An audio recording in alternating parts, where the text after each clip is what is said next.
दोस्तों, Morgan Housel की the psychology of money एक ऐसी किताब है जो आपको सिखाती है कि पैसे के साथ कैसे काम किया जाए ताकि इसे समझना काफी आसान हो जाए। यदि कोई इस किताब के पीछे के मनोविज्ञान को समझ ले तो शायद वह बहुत सारा धन अर्जित कर सकता है। दोस्तों, आप चाहे माने या ना माने, इस समय पैसे को लेकर आप जो फैसला ले रहे होंगे वह आपके आने वाले कुछ सालों में फाइनेंशियल स्टेटस पर असर डालेगा। तो क्यों ना अभी से ही पैसे के मनोविज्ञान को समझा जाए और जल्दी से जल्दी इसका फायदा उठा लिया जाए। इसलिए आज हम बात करने वाले हैं एक ऐसी ही किताब के बारे में जिसका नाम द साइकोलॉजी ऑफ मनी है, जिसके लेखक मॉर्गन हाउसेल है। द साइकोलॉजी ऑफ मनी एक ऐसी बुक है जिसे कई बिजनेसमैन, कई लीडर्स सलाह देते हैं पढ़ने के लिए। इस वीडियो में रिव्यू करेंगे psychology of money which remains one of my favourite books. अगर आपको पैसा कमाना ही है और आपको थोड़ी और डीप इंफॉर्मेशन लेनी है, एक बुक मैं आपको सजेस्ट कर रहा हूं, इसका नाम है द साइकोलॉजी ऑफ मनी, जिसका नाम है द साइकोलॉजी ऑफ मनी। इस बुक के ऑथर मॉर्गन हाउसेल है। The psychology of money Morgan Housel की यह किताब एक बहुत ही प्यारी किताब है। ये किताब पर्सनल फाइनेंस के ह्यूमन बिहेवियर को लेंस से परखती है। ये कई विषयों पर जोर देती है, जैसे कि बहुत सी पर्सनल फाइनेंस की किताबों पर फोकस करती है, जैसे स्टॉक मार्केट कैसे काम करता है, कैसे स्टॉक सिलेक्ट किया जाता है या कैसे एक पोर्टफोलियो बनाया जाए। मॉर्गन हाउसेल इस किताब में बताते हैं कि लोगों को पैसे के बीच की रिलेशनशिप पर फोकस कैसे करते हैं, इस पर पकड़ बनाने के लिए कि क्यों लोग अपने आप को कर्जे के बोझ तले दबा रहे हैं। अच्छा पैसा होने से, आपके स्मार्ट होने से कुछ भी लेना देना नहीं है, लेकिन ज्यादा इस बात से लेना देना है कि आप किस तरह अपने बिहेवियर को रखते हैं। सही चीजों पर काम पे लगन रखें और मौका है कि आप सफल हो जाएंगे। मैं आपको एक बात बताता हूँ जो मेरे सामने हुई है। मैं अपने समर वेकेशन की छुट्टियों में अपनी फैमिली के साथ गोवा ट्रिप पे घूमने के लिए गया था। वहाँ पर हम एक 5 स्टार होटल में रुके हुए थे खाना खाने के लिए, और वहाँ पर भी जाने माने कई बिजनेसमैन भी रुके हुए थे।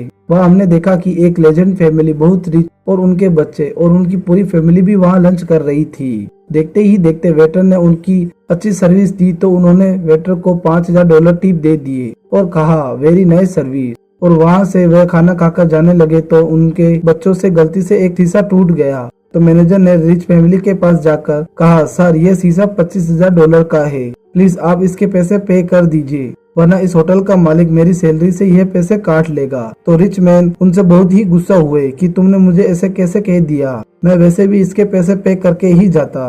तो उसने मैनेजर के मुंह पे $50,000 फेंक दिए और कहा, आज के बाद तेरी शक्ल मेरे सामने नहीं आनी चाहिए। वह अपने पैसों का रौब जमाने लग गए। फिर वह लोगों को दिखाने के लिए वापस वही बैठ गए और अपने ड्राइवर से कहा, ड्राइवर जाओ और मेरी गाड़ी से वह सोने के सिक्के लेकर आओ। फिर वह ड्राइवर वह गोल्ड के सिक्के लेकर आने के बाद उस रिच फैमिली ने एक एक करके वह गोल्ड के सिक्के वहाँ जो स्विमिंग पूल बनाया हुआ था वहाँ पे एक एक करके फेंकने लगे और लोग उनको ही देख रहे थे। वह अपने पैसों का रौब जमा रहे थे। लेकिन आपको तो पता ही है, पैसे के पीछे इतना भी अंदर नहीं हो जाना है कि आप अपनी मर्यादा ही भूल जाओ। क्या पता जो समय आज आपके पास है वह क्या पता वह समय आपके पास कल ना रहे। जो कष्ट आप लोगों को दे रहे हो, क्या पता वह कष्ट आगे जाकर आपकी फैमिली को उठाना पड़े। इसलिए जब भी कभी पैसों के आगे की बात आती है तो सबसे पहले बिहेवियर की ही बात आती है। जिसके पास बिहेवियर अच्छा है तो उसके पास लॉन्ग टाइम तक पैसा टिका हुआ रहता है, और जिसके पास बिहेवियर अच्छा नहीं है उसके पास कभी भी लॉन्ग टाइम तक पैसा नहीं रह सकता। इसलिए इस किताब में हर एक चैप्टर एक इंसान को पैसे के प्रति बिहेवियर और एटीट्यूड को दर्शाता है। अगर आप में से कोई भी इस बुक को पढ़ते हैं तो वह अपना बिहेवियर दूसरों से लाख गुना अच्छा बना लेंगे। दोस्तों, आपको यह वीडियो कहीं पर भी मिस नहीं करनी है, क्योंकि इस वीडियो में मैं बुक्स के 6 चैप्टर के बारे में बताने वाला हूँ और 6वां चैप्टर आपकी लाइफ में बहुत ही मददगार रहेगा। और हाँ दोस्तों, अगर आप हमारे इस चैनल पे नए हैं तो हमारे इस चैनल द ग्रोथ मनी 2.0 को सब्सक्राइब कर ले, जिससे हमारी आने वाली नई से नई अपडेट आपके पास सबसे पहले पहुँचे। और हाँ दोस्तों, अपने दोस्तों को शेयर करना ना भूलिएगा। चैप्टर 1, भाग्य और जोखिम। जब कभी भी भाग्य की बात आती है तो हमारे सबसे पहले हमारे मन में एक ही बात आती है कि हमारे भाग्य में जो लिखा होगा वह हमें मिल जाएगा। भाग्य कहाँ भाग के जाने वाला है, लेकिन ऐसा नहीं है, क्योंकि कोशिश करने से आपके नतीजे तय होते हैं। लेकिन किस्मत और जोखिम भी इसमें से एक बहुत ही महत्वपूर्ण भूमिका निभाती है। बिल गेट्स उन चुनिंदा हाई स्कूल में पढ़े जहाँ 1968 में कंप्यूटर हुआ करता था। अगर शिक्षक बिल ड्यूगल की कोशिश नहीं होती, एक $3000 का कंप्यूटर खरीदा जिससे बिल गेट्स को करियर में इतनी सफलता मिली।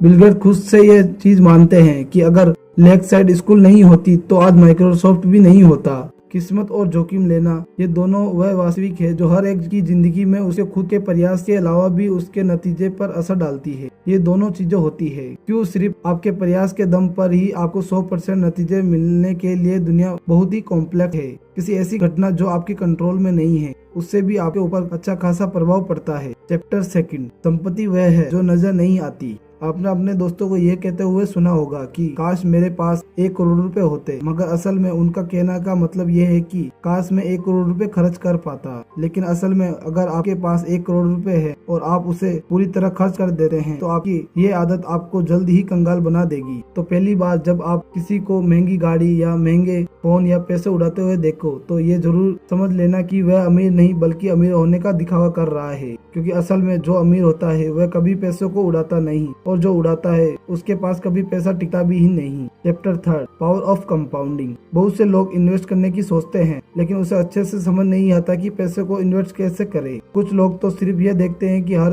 साल कुछ पैसे बचाएंगे तो वह कुछ सालों में कितने होंगे, और कुछ सोचते हैं और किन्हें लगता है कि पैसे बचाने की क्या जरूरत है, पैसे खर्च कर देते हैं। हालांकि जो स्मार्ट लोग होते हैं वे जानते हैं कि पावर ऑफ कंपाउंडिंग क्या है। यानी अगर आपने आज से कुछ पैसे निवेश किए तो उससे पर जो मिलने वाला ब्याज है उस पर भी आपको ब्याज मिलता रहेगा। अगर आप 1 लाख रुपए निवेश कर देते हैं पावर ऑफ कंपाउंडिंग में, जिस पर आपको 7% के हिसाब से इंटरेस्ट मिलेगा और इस इंटरेस्ट पर भी आपको इंटरेस्ट मिलता रहेगा। इन्वेस्टमेंट मेरा स्किल है लेकिन सीक्रेट है समय। अच्छी इन्वेस्टमेंट हमेशा सबसे ज्यादा रिटर्न के बारे में नहीं होती, ये उन अच्छे रिटर्न के बारे में है जिसके साथ आप चिपक कर रहते हैं और लंबे समय तक रिपीट करते रहते हैं। चैप्टर 4, कुछ भी मुफ्त नहीं है। हर चीज की कीमत होती है लेकिन सभी कीमत लेबल पर नहीं लिखी होती। हर चीज की एक कीमत होती है और पैसे के बहुत सी चीजें की कुर्सी पर बस ये पता लगाना होता है कि वह कीमत क्या है। आपको ये टेंशन रहती है कि उस चीज की बस कीमत क्या है और उसे चुकाने के लिए आपको तैयार रहना है। समस्या यह है कि कई चीजों की कीमत तब तक स्पष्ट नहीं होती जब तक आप उसका अनुभव नहीं लगा लेते। आप सुनेंगे कि शेयर को लंबे समय तक रख पाना ये अच्छी आदत है, लेकिन क्या आप जानते हैं कि जब शेयर गिर रहा हो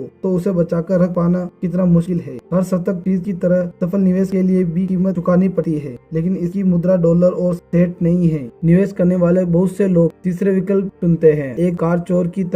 भले ही वह गुड इंटेंशन और कानून की पालना करने वाले हो, वह कीमत चुकाने बिना रिटर्न पाने के लिए तरकीबें और रणनीतियां बनाते रहते हैं। वह अंदर बाहर व्यापार करते हैं, वह अगले लॉस से पहले बचाने और अगली तेजी से पहले खरीदने का प्रयास करते रहते हैं। ये वो है पैसे को 3 गुना बनाने के लिए तैयार रहते हैं। चैप्टर 5, वेल्थ वह है जो आप नहीं देखते। वेल्थ वो फाइनेंशियल स्टेटस है जो अभी तक किसी ऑब्जेक्ट में कन्वर्ट नहीं की गई है। हाउसल बताते हैं कि जब लोग कहते हैं कि वह करोड़पति बनना चाहते हैं, इसका असल में मतलब ये है कि वह $1 मिलियन खर्च करना चाहते हैं। $1 मिलियन खर्च करना करोड़पति बनने के बिल्कुल उल्टा है। वेल्थ वह रिच है कि लोग जो बड़े घर में रहते हैं और फैंसी कार चलाते हैं वह रिच है। बड़ी इनकम वाले लोग रिच है। वेल्थ वो इनकम है जिसे सेव किया जाता है, ना कि खर्च किया जाता है। वेल्थ का होना ऑप्शन का होना है, फ्लेक्सिबिलिटी का होना। चैप्टर 6, पैसे बचाना। पहले तो मैं आपको 3 तरह के लोग के बारे में बताता हूँ। पहले जो पैसा बचाते तो हैं यानी सेव करते हैं। दूसरा जो सोचते ही नहीं कि मुझे पैसा बचाना चाहिए। और तीसरे लोग जिन्हें नहीं लगता कि उन्हें पैसे बचाना चाहिए इमरजेंसी फंड के लिए। लेकिन मैं पहले आपको 3rd स्टेप के बारे में ही बताना चाहूंगा क्योंकि वह बहुत इम्पोर्टेंट है। क्योंकि पैसे क्यों बचाना चाहिए,